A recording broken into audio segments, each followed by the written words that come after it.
Welcome to the Black Design Collective, and welcome to another conversation with an amazing Black designer. Today we have Mr. Walker joining us today. He has over 30 years of pattern making experience with Converse, Warner Brothers, and Disney, and is a teacher around the corner here in Los Angeles, and has worked with amazing students who have grown to be some of the most amazing designers that you've seen in stores, in Nordstrom, and really all over the world. But we get him here today, and I'm so excited to finally, we're on a few committees together with the Black Design Collective, but here you are, we get to get into who you actually are, and welcome. Thank you. Thank you so much. This is a pleasure. I love this so much. So first of all, this outfit is amazing, so I would love to get into where this hat, the shirt, everything, where your glasses, everything. Where is it from? My hat is a fun one. It's my birthday gift. Oh. On my birthday, When around the is your time, May 15th. Okay. Okay. And I shared it with a friend of mine, actually hers on the 12th. And we made plans to go to Maui. Fun. So it was actually for a wedding, to go to a wedding. Oh, good. I just crashed the party. And I said, it's my birthday, you're going to Maui. I love that. You have this condo share, her daughter's friends getting married. So I said, you guys have this house, I'm going to sleep on the couch, I'm coming. I so love it. I went. I love it. You had a good time? Oh, I had a blast. Okay. And I had the cutest outfit for the I'm wedding. You know sure I you did. As long as you come correct to a wedding, Yeah. I don't think anybody ever And really minds. I told the bride's father, I said, you know it's my birthday. That's great. And they having a wedding on my birthday, and I'm taking some of the cake with me. It's the best birthday party. He loved it. Yeah. And this came from a wonderful sushi place called Miso Fat. I love it. Yeah. And when I saw it, I said, oh, I have to have it. Yeah. Yeah. I love the style. I love that Isn't it's it beautiful? crocodile. I don't know if you can see this on camera, but it's also with the Hawaiian flowers and the Hawaii logo. Yeah. So I loved it so much. I found another one on eBay, and I called the place and I said, do you have more? And they said, no, we don't.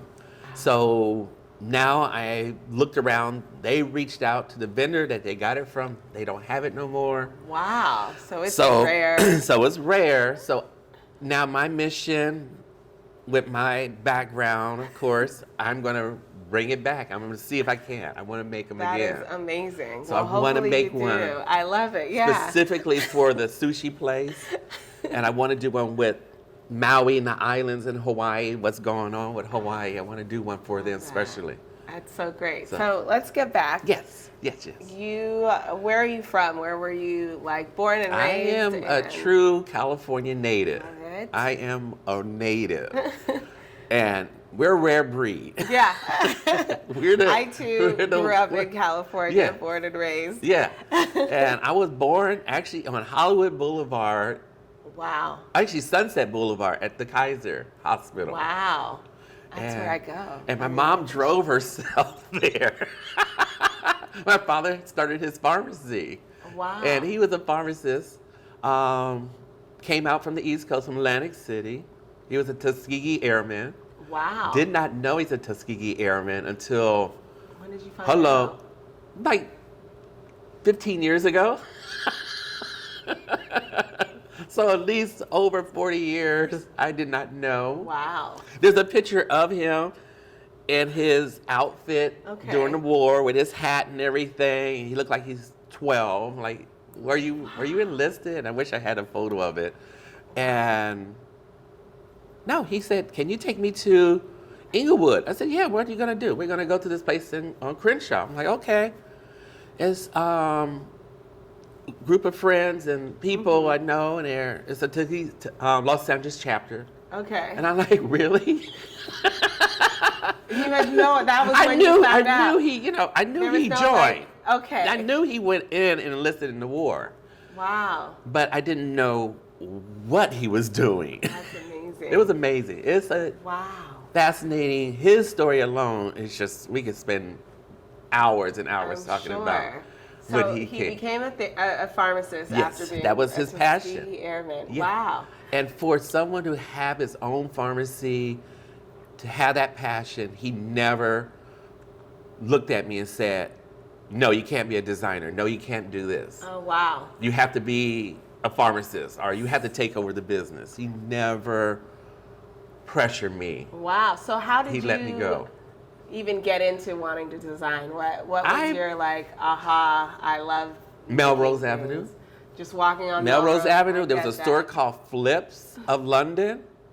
I remember it well. It was all these crazy tie-dye, dyed color, garment wash, jeans. Love that. You know, just they took recycled stuff. It was like upcycle.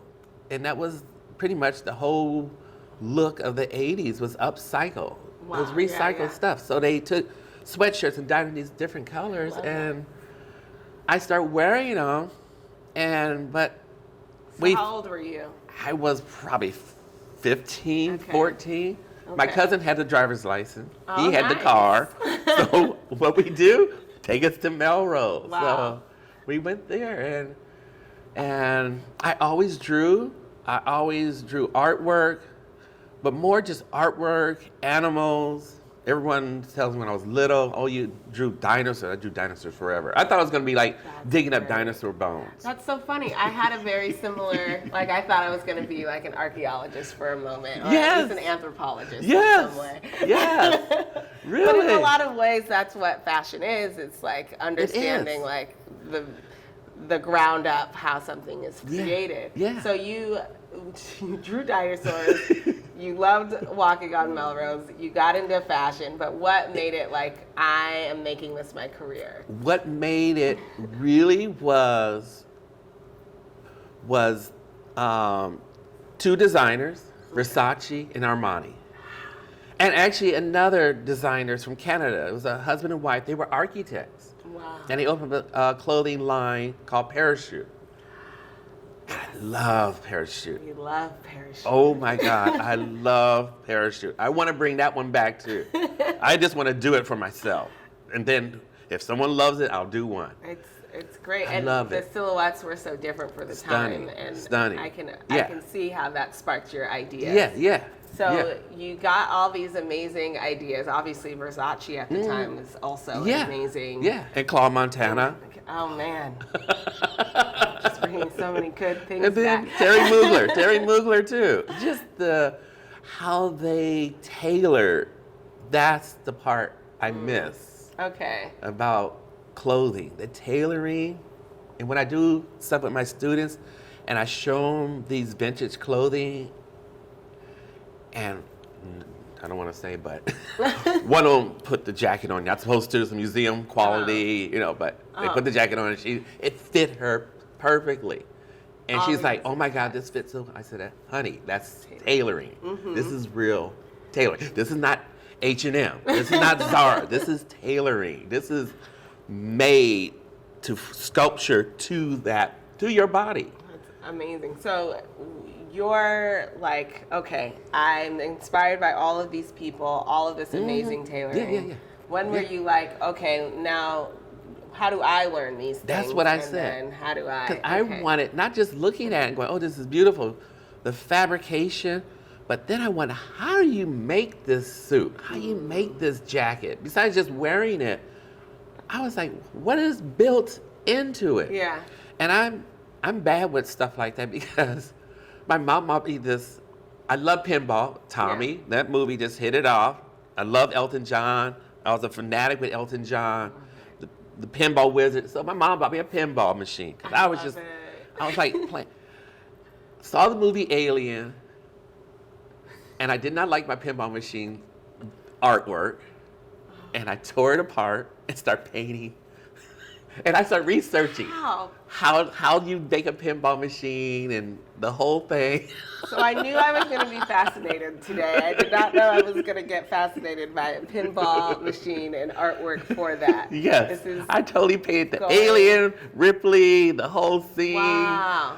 and everyone laughed. No one was mad about it that I tore apart this Yeah. pinball machine. I had it all in pieces in the garage. I'm painting on it. Wow. I said, what kind of paint you have to put it on? And I researched, I have to use acrylic. So I was using acrylic and all this stuff. So it didn't affect the ball rolling. Okay. So that's my crazy fascination with design. So you just started a pinball machine. And that hit. So the pinball machine, you had clothing. Yes.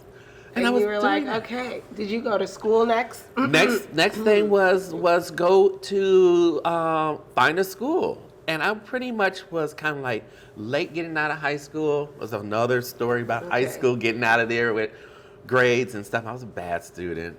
That's so interesting. I was not, I was art. I was just art. I was right brain. Okay. You know, I love science, did not like math.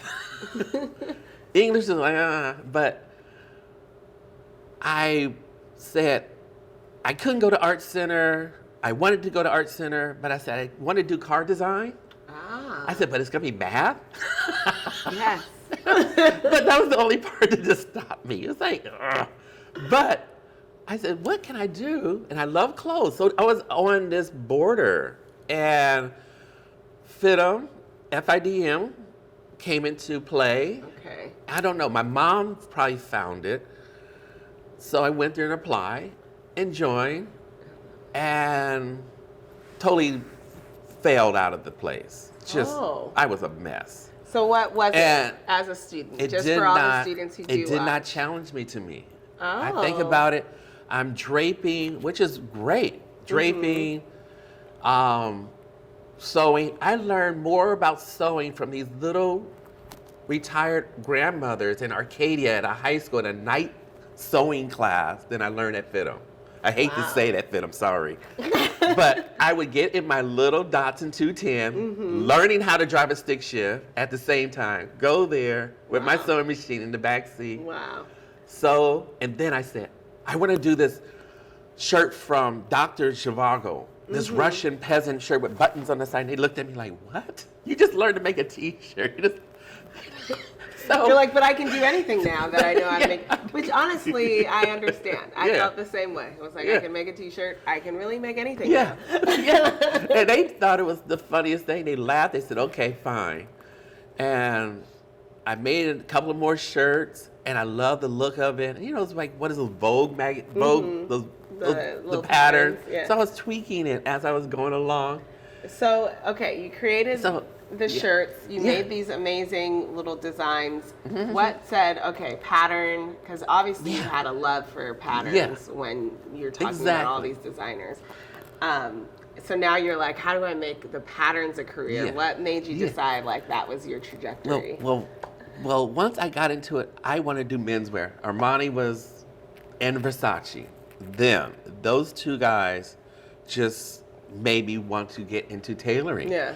So FIDM didn't have tailoring for menswear. They didn't. It was focused on women's and dress and ball gowns and wedding gowns. It was not sportswear. There was no sportswear to be seen.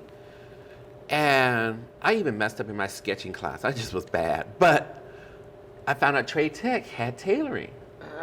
So I'm at the beach, bummed out, kind of like, if I'm going to go back to FIDM, oh my God, I'm costing my father all this money. And I felt bad. I don't want to blow more money and waste money for him. And you can imagine. And I said, I can't go back to this school and have him pay all this, and I'm messing up. So I said, and he told me, he said, you don't have to work as long as you're in school. So that was my incentive. Let me get back into school. So I'm on the beach. Smart. And I saw a friend of mine, Mark, and he had all this fabulous hair.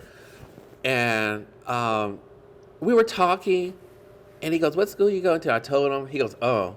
I go, well, where are you going? He goes, I'm going to Trade Tech. You should check that out.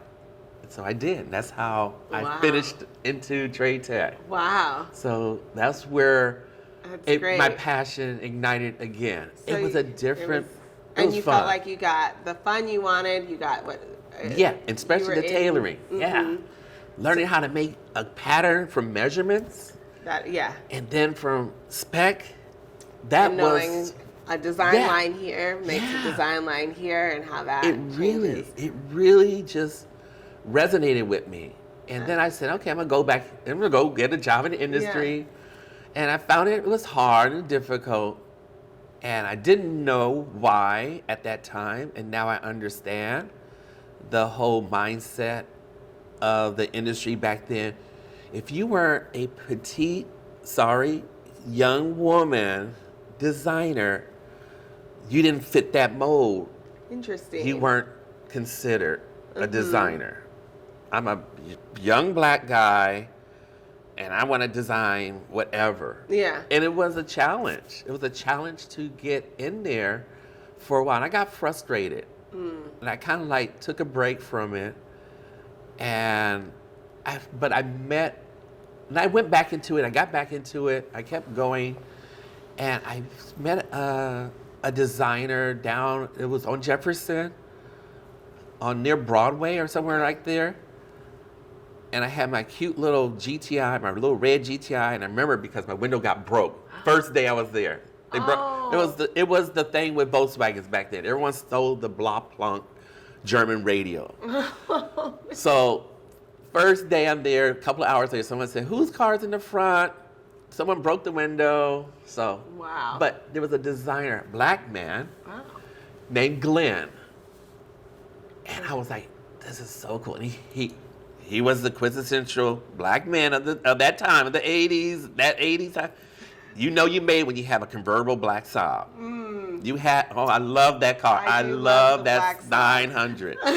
He had it flying down the street. I could see his braids blowing in the wind. I'm like rocking. And I said, there you go. Wow. There is. You needed the There is a way. representation. Yes, of where it you're was going. the best thing for me. Okay. So I said, okay, I'm gonna push on. I love this. So you pushed on. Is this when you went to Converse, No. or where did it take you? I actually ended up at Green Street Restaurant in Pasadena. I was not a waiter, but I was like, when you come in, I forgot what they call them. But you kind of like take down reservations and everything. Yeah. And I was wearing all my fabulous stuff, walking, doing and it was out this door patio. I do like a runway walk. I was so bad because there's 2 doors on both sides. So I walk out. I had to walk. The world is and your check. runway. Yeah, I had to check the table to see who's leaving. So I would do my little walk through and walk around. And one man told me, he goes, I love every time I come here, you always have the most amazing shirts. And he goes, I can never wear that. I'm like, why not? I said, it makes you feel good. Yeah. You feel good seeing me in it. How are you going to think you will feel when you wear it? It's going to make you feel good. I said, get one. Just go. Just get out of here. Go to Melrose. Get one. So I answered the ad and I said, I was getting too comfortable with old Pasadena, was growing, restaurants and things. It was a great energy there.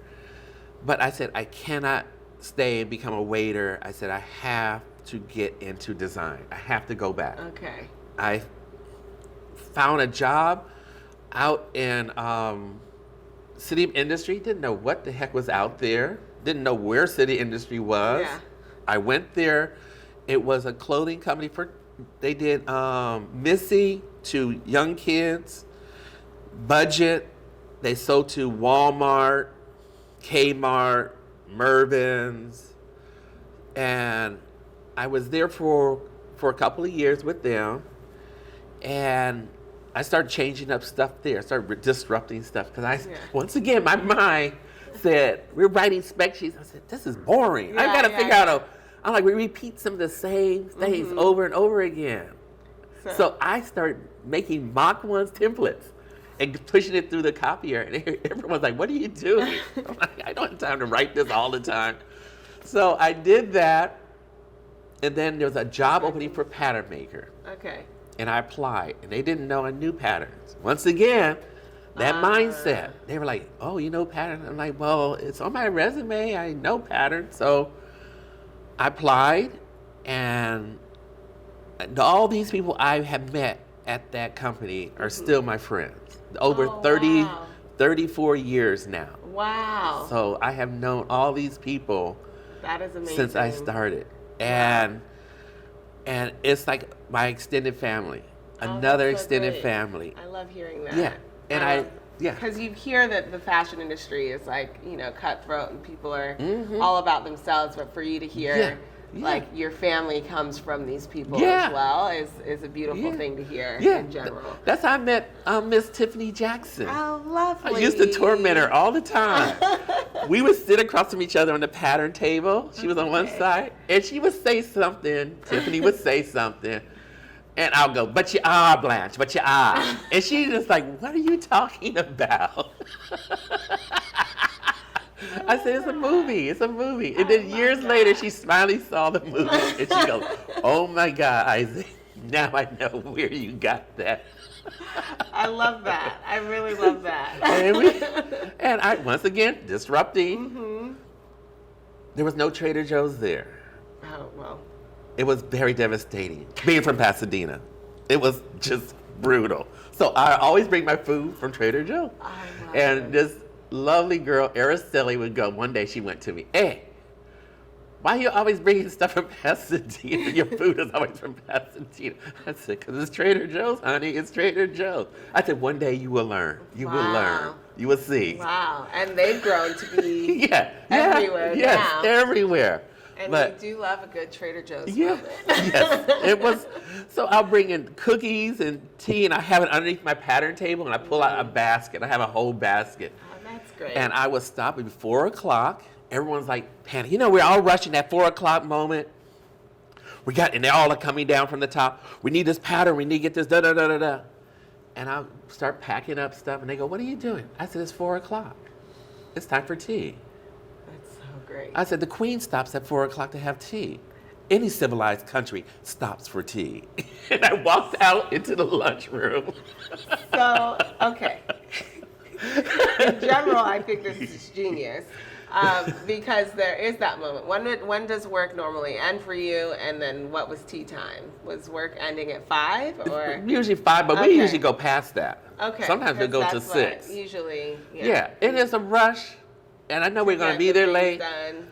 I said, "It's time to," and I just start, So everyone tea. start coming from the pattern room, and then one day the boss came down, and nobody in the pattern room was there. We're all in there having tea. Having tea. I love that. Okay, so let's get So, into you. My jump from that was the digital industry again. I love computers. Didn't really bother with computers. Knew about them in the 80s, knew about Apple and everything, because my friend sold Apple. He sold Apple in the menswear department at the Broadway when Apple was starting. Wow. Yeah. So, Wow. So that was another mind, my another brain working. Yeah. I did learn how to do coding in C++ and make Wow. video games. Old school Atari video games. I knew how to do that. Another. And the pinball machine comes Yes, back that's into, the pinball. into play. But when the computer became a pattern making software, the Gerber thing, it told me, "Isaac, us doing pencil and rulers, it's going. It's going. It's time to learn." So I went to Otis down the street Oh, yeah. on Wilshire near MacArthur Park. Yeah, and I tell yeah, my yeah. students about going there at night and then running to my car because you hear gunshots and all. It was rough back then. It was not like pretty MacArthur Park now. It was rough. Wow. I would get into my car, but at night I would drive from City of Industry there for my night class, Okay. learn Photoshop on a Mac 2C with this little tiny screen like that, and learn Photoshop, and then I said, okay, it's time to look for a job. Okay. So you learned the Photoshop, you got better, obviously, you got more schooling. Yeah. You're getting into another industry where you're probably one of few people who actually know this because honestly, I was still taught pen paper. Yes. Pattern making. Yes. Yes. And that wasn't like 80s or 90s. It was well into the 2000s. Yeah. So you're one of the early adopters of this. How does that, as a person, you know, as an early adopter, taking this new, and I'm sure it's the same feeling for a lot of students today where, you know, they know social media well and they know all these other things. How did you walk into those businesses that are new to this and aren't necessarily warm and open to those new technologies? It's tough. It's tough. It's like pulling a wisdom teeth. But one thing I tell my students, when I learned Gerber, the company did not teach me. They did not pay for me to learn from Gerber. I learned from Gerber myself. They had VHS tapes I would take home and play at home to learn how to do it. Then at night, after everyone's gone, my friend Pat was doing the grading for the patterns. There was another workstation. Alfredo would go home. Then I would go over there and play on the software and make my own. She showed me how to set up a little work on the computer, my own file system and everything. So I was learning all this on my own. And I tell my students, make yourself indispensable and learn everything you can with the social media and what's going on with the new technology and what's changing with the technology. It's changing fast. Yeah, with AI. Yes. Yes. Don't be scared of it. Don't be scared. So I tell them, some people couldn't stand me. I know that.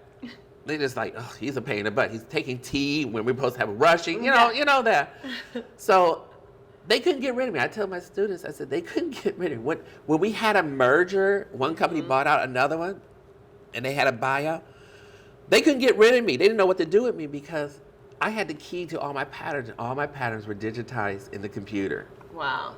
Nobody else knew. Wow. The other new pattern makers were all old school. They didn't know what to do. So I was there. And then after that, I was like, okay, I'm done. Bye. When I left and I answered this little ad in Apparel News, that's how I got into Converse. Wow. They were just down the street from here on Central, little tiny company. And the guy that owned it was Mr. Moshe.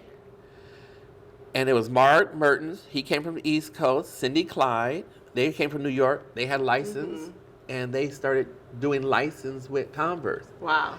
And when I left, the owner of SWAT, John, he's in Hawaii. He calls back and goes, what is this I hear Isaac's leaving?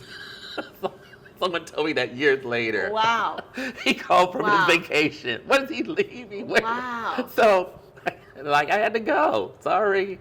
And good, because you were able to, make the impact that you've made in these industries. And, work with the people that you did and bring this technology into an industry that's still trying to catch up. Yes. So now, full circle, you are now a professor. Yes.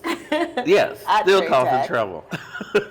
I fit them, and it's just, What was your decision to go back into teaching?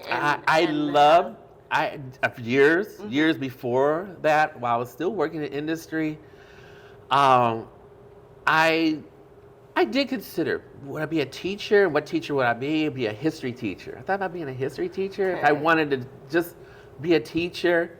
Because, when I grew up, and it's like my teachers were great. I had really great experience with a lot of my teachers. In fact, I still keep in touch with some of the teachers from my 5th grade class. Wow. So, yeah. Wow. That's amazing. I mean, teachers are amazing. Yeah. I usually tell most teachers whenever I meet one, thank you for your service. Yes. It is such a selfless Oh my gosh. act. It truly is. But then you also get to teach this knowledge that you have, and you get to share it on to your students who have now, of course, come to be these amazing things in this world. What would you say is like the reason why you continue going back to it every day? It is like I said, being a history teacher, I am teaching history, and I'm teaching history about something I'm involved with, and I have knowledge of, and I love this industry. And when I see people who are passionate, just like I was, I love it. That's what brings me back. It's not even the pay. Oh, no, it's not the pay at all. All teachers know that. All teachers know that. Y'all know. It is really like, thank you for your service. I'm like a Marine going in the trenches, fighting. Yeah, because without you, we wouldn't know anything. Yeah, and I had students that just seemed like they just fought me, and I just said, okay. And I just said, I don't know how your experience with, she said, you're like all teachers all alike. And I looked at her and said, honey, you have not met Mr. Walker. I am not like all the other teachers. And I just let her do her thing. So something that everyone should know is that you are teaching some courses with the Black Design Collective. Do you want to explain what those are for us? Yes. This, as I was saying earlier about making yourself indispensable, this software is called CLO. C-L-O. It's a 3D software for garment design. There's other ones out there as well, but I'm doing CLO because I just love it. Mm-hmm. And the best part about CLO is that it's open to the public. Other ones are more industry, for the industry companies. So it's accessible, and it's just amazing because I'm seeing this going to revolutionize just like the Gerber digital pattern making has. You're going to make garments. You don't have to buy a ton of fabric. You don't have to spend money getting it sewn. You can just see your garments come to life as you're working. And what if someone at CLO asked me, they interviewed me, and they said, what do you say CLO is? And I said, it's, what is it?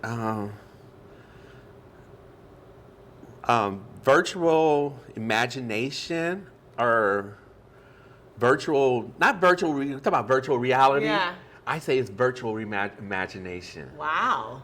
Because you're imagining it and it's happening virtual. Wow. So wow, I'm it's beautiful. Upset that I'm not taking this class right now. I really, I feel like I need to know more about this. Are there other classes that you're teaching as well? And how is this, when are they being taught? And I'm finishing up my first run, and then I think we pick up in November again for another session. You might see me there for that one. Perfect. We're gonna have like 10. We had 10 sessions. Okay. And twice a week. Wow. So it's been a fun journey. It has. Wow. Yeah, I've never been so excited with the garment industry and teaching it to students. Yeah. So when I get a chance to do it, I love it. And I love it for myself too. So that's where I was saying, maybe I'm gonna come back with my own designs as well. I would love to see it. I Yes. would love to see it. And the fact that you're learning this great technology and then giving it to us, again, with an industry that has a long-standing history of taking a long time to get along with the program of what technology can do, it's amazing that not only is there a place for us to be able to learn that, but for Black people to be learning that and getting a leg up on an industry that, you know, we need in general in our lives. When people of color are doing something like this, it's magic. Yeah. To see other people, I follow other people in the Instagram doing CLO or browserware or 3D style. It's just, I love it. I love it. Thank you so much. Thank you. On behalf, again, of the Black Design Collective, but also the students that we get to learn from you. Yes. All right. Well, thank you. You can find out more information on these courses at theblackdesigncollective.com.